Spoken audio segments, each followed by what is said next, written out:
Voilà, merci la Chine. On a la chambre.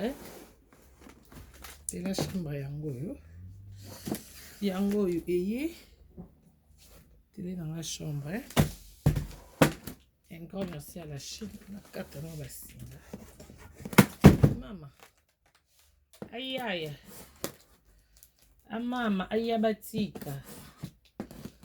Ma fifi mokonzi. Ma Maria. Ba chef qui a féminin à groupe. Sans oublier papa Francine à Témo. Papa Ephémie. Et tout le monde. Bah, membre, un grand merci à vous pour ma colo nango. Pour ma colo. Télécommande. Ah bon, télécommande à TV chambre ndeni munene koleka TV salon. Entre temps TV salon kutunde eleki.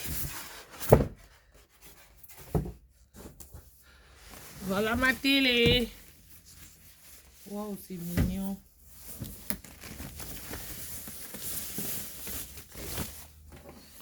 Voilà, voilà. Donc, merci, Ezora. Bon, on va reposer en haut.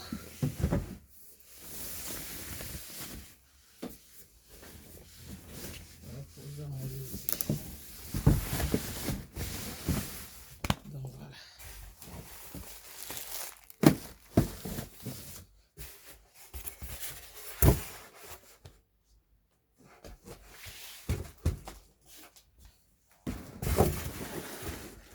Faut tirer la mire à l'écolo.